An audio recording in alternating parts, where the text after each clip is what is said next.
The wizard studies में आपका हार्दिक स्वागत है। आइए देखते हैं कक्षा 8 गणित अभ्यास 13C प्रश्न नंबर 1। पार्श्व चित्र में बिंदु O वृत्त का केंद्र है। वृत्त के अंतर्गत बने चतुर्भुजों में चक्रीय चतुर्भुज का नाम बताइए। ये दिया हुआ है, प्रश्न क्या दिया है? चित्र 13.23। पार्श्व चित्र में बिंदु O, ये बिंदु O है तो ये वृत्त का केंद्र है। और वृत्त के अंतर्गत बने चतुर्भुज, दो चतुर्भुज बने हुए हैं। एक ये बना है ए बी ई डी, एक बना है ए बी ई डी और एक बना है ए बी सी डी। दो चतुर्भुज बने हुए हैं। तो इसमें चक्रीय चतुर्भुज का नाम बताना है कि चक्रीय चतुर्भुज कौन सा होता है। तो इसके लिए अपन को क्या करना पड़ेगा? चक्रीय चतुर्भुज की परिभाषा जानना चाहिए। या चक्रीय चतुर्भुज किसे कहते हैं, किस चतुर्भुज को चक्रीय चतुर्भुज कहते हैं? तो चक्रीय चतुर्भुज की परिभाषा होती है, देखिए ये लिखा हल, यहाँ पे अपन ने लिखा चक्रीय चतुर्भुज। यदि किसी चतुर्भुज के चारों शीर्ष हैं, जो भी उसके ये पॉइंट होते हैं शीर्ष कहलाते हैं। जैसे एक चतुर्भुज के चारों शीर्ष कौन से?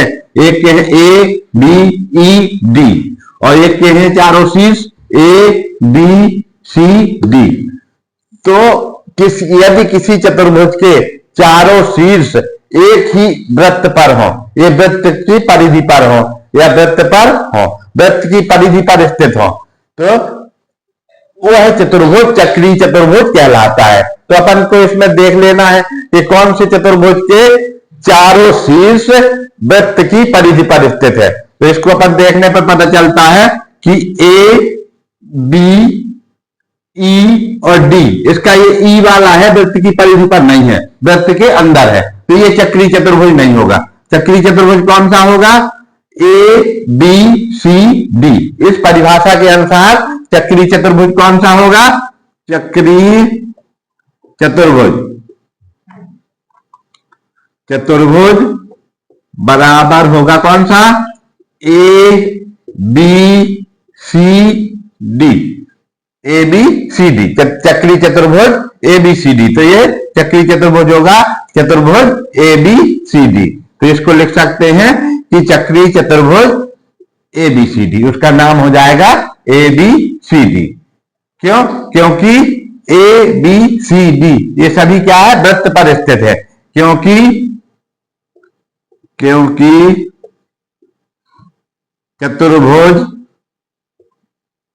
चतुर्भुज ए बी सी डी के चारों शीर्ष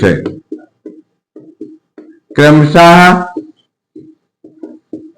ए कॉमा बी कॉमा सी एवं डी वृत्त पर स्थित हैं। अतः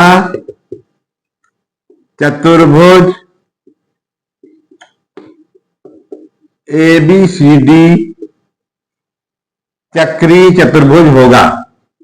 चक्रीय चतुर्भुज होगा। उत्तर हो जाएगा, क्या हो जाएगा उत्तर? चतुर्भुज ए बी सी डी, ये उत्तर हो जाएगा। कौन सा चक्रीय चतुर्भुज है? चतुर्भुज ए बी सी डी, उसका नाम बताना है। तो चतुर्भुज का नाम है ए बी सी डी। इस प्रकार से अब अपन देखते हैं इसी का दूसरा सवाल। ये दूसरा सवाल क्या है? ये है इसमें कि पार्श्व चित्र, दूसरा सवाल में अपन ने लिखा है इसमें नीचे कि पार्श्व चित्र में बिंदु O वृत्त का केंद्र है। अब ये दूसरा पार्श्व चित्र बना है बगल में चित्र, इसमें वृत्त का केंद्र O है। ए बी सी डी ई तथा F ये बिंदु दिए हुए हैं। ए बी सी डी ई और F ये कितने बिंदु दिए हुए हैं? 6 बिंदु दिए हुए हैं। 1 2 3 4 5 6 बिंदु दिए।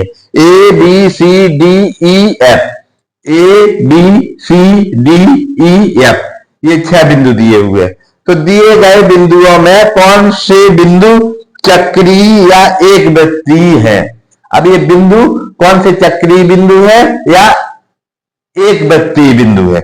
तो अपन चक्रीय या एक बिंदु वृत्त की परिभाषा से इसका हल देखते हैं। चक्रीय या एक वृत्तीय बिंदु की परिभाषा से किसी वृत्त पर स्थित बिंदुओं को चक्रीय या एक वृत्तीय बिंदु कहते हैं। अब जो वृत्त की परिधि पर स्थित होते, जैसे कोई ऐसा वृत्त है, अपने पास ये वृत्त है, अब इसमें कोई बिंदु एक इधर है, एक इधर है, एक इधर है, एक इधर है, एक इधर है, तो एक अब इसमें मान लो ये P बिंदु है, ये Q है, ये R है, ये S है, ये T है।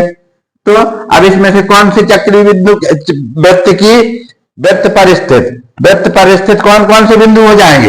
एक ये बिंदु वृत्त पर स्थित है, ये बिंदु वृत्त पर स्थित है, ये बिंदु वृत्त पर स्थित है, और ये दोनों वृत्त पर स्थित नहीं है। तो इसमें चक्रीय बिंदु या एक वृत्तीय बिंदु क्या होंगे, P Q R होंगे। अब क्योंकि अपन को जो चित्र दिया हुआ है उस चित्र में कौन सा दिया हुआ है, ये चित्र दिया हुआ एक वृत्त है जिसका केंद्र O है। यहां पे लिखा हुआ है कि पार्श्व चित्र में बिंदु O वृत्त का केंद्र है। ये जो चित्र है उसमें O बिंदु वृत्त का केंद्र है। A B C D E तथा F बिंदु दिए हैं। अब ये वृत्त के ऊपर, ये वृत्त के आसपास या वृत्त के ऊपर ये बिंदु दिए हुए हैं A B C D E F तक।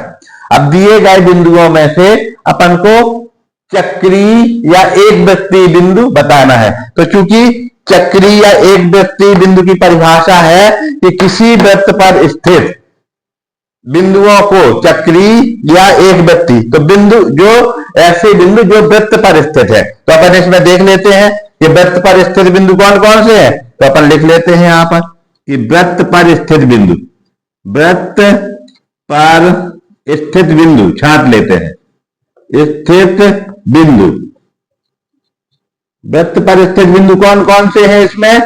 ये पहला अगर लिख लें अपन, ए वृत्त पर स्थित है, ये वृत्त की परिधि पर है ए। फिर बी भी वृत्त की परिधि पर है बी। और तीसरा कौन सा है, सी नहीं है ना डी है। फिर कौन सा है, ई है वृत्त की परिधि पर, और एफ है। तो ये चार ये वाले जो हो जाएंगे, ये कैसे हो जाएंगे, चक्रीय या एक वृत्तीय बिंदु। वृत्त पर स्थित बिंदु कौन है, ए बी ई एफ। अतः चक्रीय या एक वृत्तीय बिंदु, एक वृत्तीय बिंदु कौन कौन से हो जाएंगे, ए बी, ए वाला ये बी, फिर ई और कौन सा एफ। ये चार बिंदु कैसे हो जाएंगे, चक्रीय बिंदु हो जाएंगे। चक्रीय बिंदु, अतः चक्रीय या एक वृत्तीय बिंदु ए बी ई एफ हैं। यहां पे लिख देते हैं। इसमें चक्रीय बिंदुओं के नाम बताना है। इसमें क्या करना है, चक्रीय बिंदु कौन कौन से ये बताना है। तो चक्रीय बिंदु कौन कौन से हैं इसमें, देखो ये वृत्त के हैं तो ये वाला चक्रीय बिंदु है, ये वृत्त पर है तो बी चक्रीय है, फिर ई है तो ई चक्रीय है, और एफ चक्रीय। तो ए बी ई और एफ ये कैसे हैं, चक्रीय बिंदु है। अब अपन इसका अगला सवाल हल करेंगे। आइए देखते हैं प्रश्न नंबर 3। पार्श्व चित्र में ए बी सी डी एक चक्रीय चतुर्भुज है। ये चित्र दिया हुआ है, चित्र 13.25। ये पार्श्व, इसमें ये क्या है, ए बी सी डी एक चक्रीय चतुर्भुज है। चक्रीय चतुर्भुज माने कि ऐसा चतुर्भुज जिसकी चारों शीर्ष किसी वृत्त पर स्थित होते हैं, उसको कहते हैं चक्रीय चतुर्भुज। तो ये दिया पार्श्व चित्र में ए बी सी डी एक चक्रीय चतुर्भुज है, क्योंकि इसके चारों शीर्ष कहां पर है, वृत्त की परिधि पर स्थित, इसलिए ए बी सी डी एक चक्रीय चतुर्भुज है। ये तो ठीक है, दिया हुआ है इसमें कि पार्श्व चित्र में ए बी सी डी एक चक्रीय चतुर्भुज है। तो चक्रीय चतुर्भुज वह कहलाता है जिसके चारों शीर्ष वृत्त एक ही वृत्त पर स्थित हो, तो ये हो गया चक्रीय चतुर्भुज। अब सम्मुख माने होता है सामने, सम्मुख कौन निकालना है अपन को, सम्मुख कोण, सम्मुख कोण, तो इसका मतलब होता है सामने वाला कोण। सम्मुख का मतलब होता है सामने का कोण। अब इसमें अपन देखें ए के सामने कौन सा कोण है, ए के सामने, ए के सीध में, तो ए के सामने कोण, ए के सामने कौन सा कोण है, ये है सी, कोण सी है। ए के सामने कोण सी है।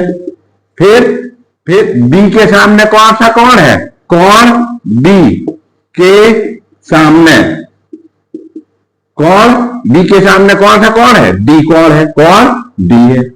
इसी प्रकार से फिर सी के सामने कौन सा कोण है, कोण सी के सामने, कोण सी के सामने कोण ए है। फिर डी के सामने, अब डी के सामने कौन सा कोण है, डी के सामने बी कोण है, कोण बी है। ये हो जाएगा। तो सम्मुख कोण का मतलब होता है सामने का कोण।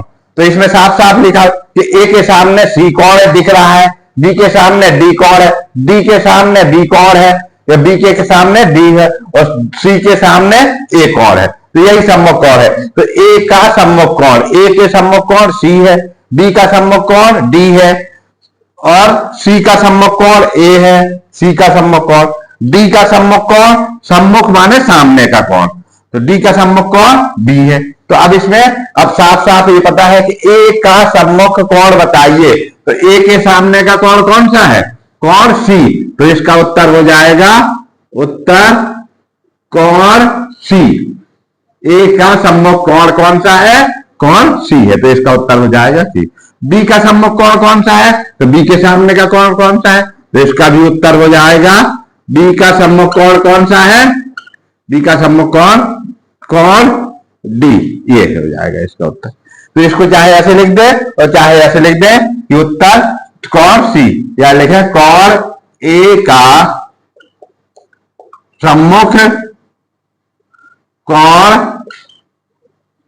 बराबर कोण सी। इसी प्रकार से इसको लिख सकते हैं, कोण बी का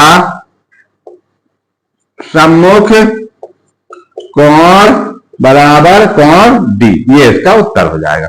चाहे इसको उत्तर लिख दें और चाहे इसको उत्तर लिख दें, तो ये दोनों उत्तर सही है। तो ये उत्तर। अब इसके बाद अपन करते हैं इसका अगला सवाल।